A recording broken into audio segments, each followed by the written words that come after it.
दोस्तों, मैं रज़ी अहमद और आप देख रहे हैं योर वॉइस इंडिया। आज हम फिर से लेकर आ गए हैं तमाम देश दुनिया की मुख्य समाचार सिर्फ आपके लिए। चलिए फटाफट खबर शुरू करते हैं। उससे पहले चैनल को अब तक सब्सक्राइब ना किया और फटाफट चैनल सब्सक्राइब कर दे, लाइक कर दे, शेयर कर दे ताकि इसी तरह की खबर आप हर रोज देख सके। चलिए शुरू करते हैं आज की पहली बड़ी। हरियाणा विधानसभा चुनाव के लिए कांग्रेस ने अपने उम्मीदवारों की दूसरी लिस्ट जारी कर दी है। पार्टी ने अपनी दूसरी सूची में 9 उम्मीदवारों के नाम की घोषणा की है। आपको बता दें कि भारतीय जनता पार्टी छोड़कर कांग्रेस में शामिल हुए बृजेंद्र सिंह को उचाना से टिकट दिया गया है। बता दें कि बृजेंद्र सिंह हिसार से बीजेपी के सांसद थे, लेकिन लोकसभा चुनाव से पहले कांग्रेस में आ गए थे।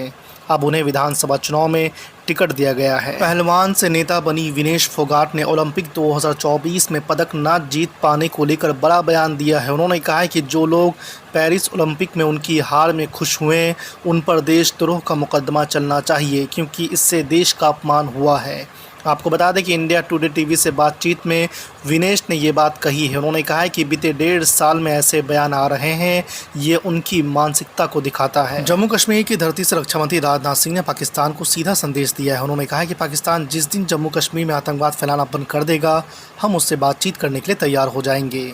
आपको बता दें कि बनिहाल विधानसभा में पार्टी का प्रचार करने पहुंचे राजनाथ सिंह ने कहा है कि जम्मू कश्मीर को विशेष दर्जा देने वाले संविधान के अनुच्छेद 370 को लोगों की परेशानी दूर करने और क्षेत्र को समृद्ध बनाने के लिए हटाया गया है। कांग्रेस पार्टी के पूर्व अध्यक्ष और लोकसभा में विपक्ष के नेता राहुल गांधी अमेरिका के डलास पहुंच गए हैं। ये विपक्ष के नेता के तौर पर राहुल गांधी का पहला अमेरिका दौरा है। राहुल गांधी यहां अलग अलग कार्यक्रमों में शामिल होंगे और यहां के छात्रों और भारतीय समुदाय से मुलाकात करेंगे। इससे पहले ओवरसीज़ कांग्रेस के प्रमुख सैम पित्रोडा ने राहुल गांधी के अमेरिका जाने की खबर साझा की थी।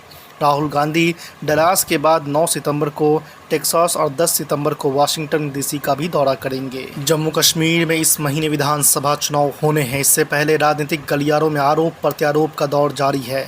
इस बीच नेशनल कॉन्फ्रेंस के प्रमुख फारूक अब्दुल्ला ने रविवार को कहा है कि आगामी विधानसभा चुनाव में एनसी और कांग्रेस की गठबंधन ही जीतेगी।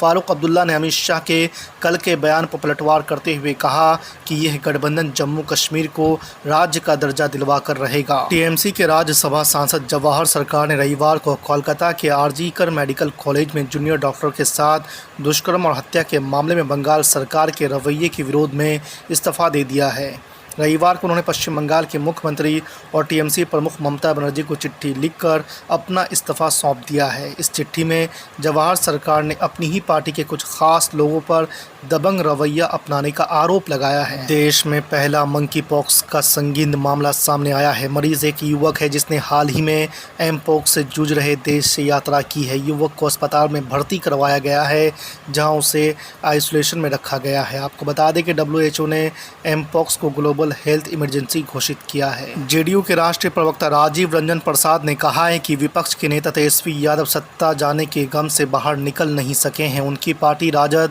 मुख्यमंत्री नीतीश कुमार और एनडीए के बीच तनाव की मनगढ़ंत खबरें इजाद करते रहता है ताकि तेजस्वी यादव के लिए सत्ता की मलाई का जुगाड़ हो सके, मगर जेडीयू उनके दुष्प्रचार के झांसे में फंसने वाला नहीं है। स्पष्ट है 2025 के चुनाव में राजद की हैसियत 2010 वाली होगी। बिहार के पूर्व मुख्यमंत्री सह केंद्रीय मंत्री जीतन राम मांझी ने राज्य में लागू शराबबंदी पर सवाल खड़े किए हैं। मांझी ने कहा है कि बड़े बड़े अधिकारी शराब का सेवन करते हैं, लेकिन शराब पीने के मामले में मजदूर और गरीबों को जेल भेजा जाता है, जबकि शराब तस्कर नहीं पकड़े जाते हैं। मेहनत और मजदूरी करने वाले मजदूर गिरफ्तार किए जाते हैं। हालांकि उन्होंने शराबबंदी का समर्थन भी किया। उत्तर प्रदेश के सुल्तानपुर में मंगेश यादव के एनकाउंटर को लेकर छिड़ी सियासी संग्राम अभी जारी है। रविवार को अंबेडकर नगर में मुख्यमंत्री योगी आदित्यनाथ ने सपा प्रमुख पर प्रहार किया तो अखिलेश यादव ने भी मुख्यमंत्री पर तंज कस दिया है। अखिलेश यादव ने कहा है कि जिनकी अपने दल में कोई सुनवाई नहीं है, उनकी बातें कौन सुने, वैसे भी जाने वालों की बात का क्या बुरा मानना। हरियाणा विधानसभा चुनाव में कांग्रेस और आम आदमी पार्टी के बीच गठबंधन होने की कई दिन से चल रही चर्चाओं के बीच सूत्रों से पता चला है कि गठबंधन पर बात हो गई है। आम आदमी पार्टी हरियाणा में 5 विधानसभा सीटों पर चुनाव लड़ने पर सहमति बनी है। गठबंधन की आधिकारिक घोषणा सोमवार को हो सकती है। अगर मंदिरों को निशाना बनाया तो बख्शेंगे नहीं, दुर्गा पूजा के लिए उपद्रवियों को बांग्लादेश की खुली चेतावनी। जी आपको बता दें कि बांग्लादेश की अंतरिम सरकार ने रविवार को दुर्गा पूजा उत्सव से पहले संभावित उपद्रवियों को कड़ी चेतावनी जारी की है। सरकार ने दो टूक कहा है कि दुर्गा पूजा के दौरान सांप्रदायिक सद्भाव को बिगाड़ने या मंदिरों को निशाना बनाने वालों के खिलाफ कड़ी कार्रवाई की जाएगी और उन्हें बख्शा नहीं जाएगा। आपको बता दें कि दुर्गा पूजा 9 से 13 अक्टूबर तक मनाई जाएगी। पहलवान बजरंग पुनिया को कांग्रेस में शामिल होते ही उन्हें बड़ी जिम्मेदारी भी मिल गई है। पुनिया को अखिल भारतीय किसान कांग्रेस का कार्यकारी अध्यक्ष बनाया गया है।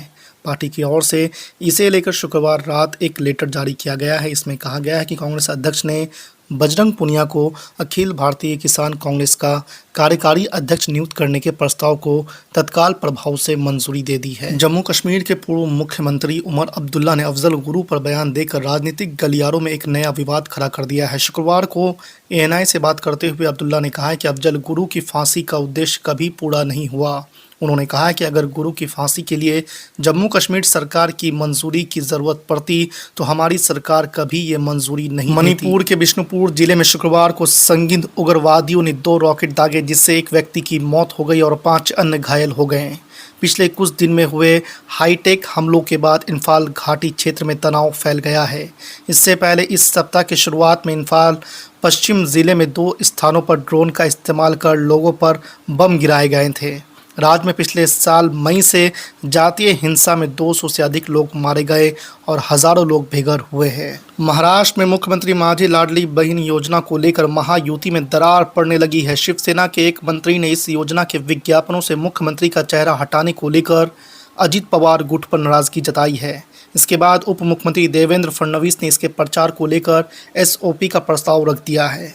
आपको बता दें कि इस योजना का क्रेडिट लेने के लिए महायुति के अंदर ही होड़ दिखाई दे रही है। भाजपा के पूर्व सांसद बृजभूषण शरण सिंह ने हमलावर रुख अपना लिया है। कुश्ती संघ के पूर्व प्रमुख ने विनेश फोगाट पर खेलों में भाग लेने के लिए धोखाधड़ी करने का आरोप लगाया है। उन्होंने दावा किया है कि फोगाट पदक इसलिए नहीं जीत सकी क्योंकि भगवान ने उन्हें दंडित किया है।